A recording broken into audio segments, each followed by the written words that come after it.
We're fortunate to have our office located directly across the street from Decatur High School, right in downtown Decatur. So we have a lot of activity with kids walking to and from school every day. There's always a lot of commotion in front of our office. But one day, one of those Decatur High School kids was hit as a pedestrian as he was crossing in a crosswalk right across from the school and just down the street from our office. So this one was really close to home, quite literally.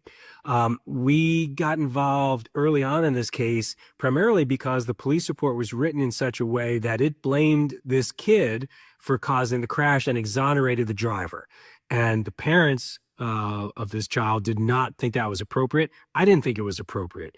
And so we spent countless hours reviewing the police officers' body camera footage. There were probably 8 different officers that came out there. So we had hours and hours of footage to review and sift through to get to the truth of what happened. We found eyewitnesses who what they said was the exact opposite of what was written up in that police report. And we fully believe that this was entirely the fault of the driver of the van that hit him and not this kid's fault. That there was no way of escaping that the kid sort of pivoted in the crosswalk, but still, he's in a crosswalk. Pedestrians in crosswalks get protection from cars. If you're driving a car and you see a pedestrian in a crosswalk, you have to stop and allow that person to cross.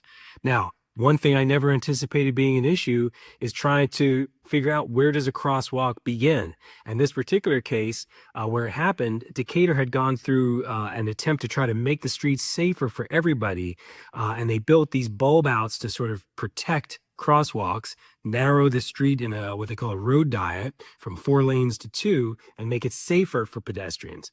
In the process, though, kind of one of the unintended effects here is that it may have made it a little bit ambiguous as to where the crosswalk began, to the point that recently, when we spoke at the Georgia Bike Summit, actually the Bike Pedestrian Summit put on by the group formerly known as Georgia Bikes, we did a walking tour around the city of Decatur to point out some potentially dangerous design flaws in the streets of Decatur. And this was one of the ones that we showed everybody, because here we knew that our client was in a crosswalk, but we could see where it had some potential to be confusing about whether or not they were technically in a lane of travel at the point where a driver should stop. So hopefully we helped clear that up, and through those efforts, the traffic engineers that we spoke with will make the streets safer for future generations. But the point being here on this case, we saw a police report that was written badly against an injured pedestrian. We did not stop with that report. We dug into it. We went behind it to the actual facts of the investigation. We pointed out where the investigation had its flaws, and we were able to get a very sizable $300,000 recovery for this injured person to really help them along with their future educational plans, kind of get them out into the world with a good, solid financial base that they can build upon. Again, it's not the sort of thing that they're never going to work or they're retired and never have to get a job, but it does provide reasonable compensation for what they went through. And most importantly, and the thing I think we're most proud of here, is that this was a case that a lot of people would have turned away because it appeared at first blush to be the pedestrian's fault. But we stood behind our beliefs and our belief in this client, and it bore out in the end when we were able to get him a great settlement. This person was a minor at the time, which brought into the situation a whole different element, where his parents were the ones essentially obligated for medical bills.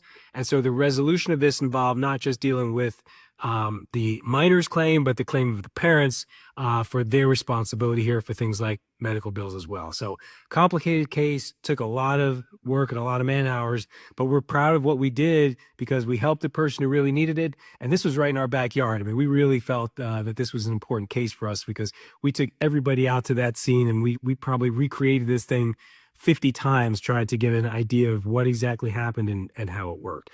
We even took it to a focus group and brought in 12 members from the community to run the facts of this case by them and get their input before we ever tried to get it resolved, because that was really helpful to try to measure people's attitudes of what pedestrians should and shouldn't do and how they view their obligations as drivers to keep pedestrians safe, particularly in school zones.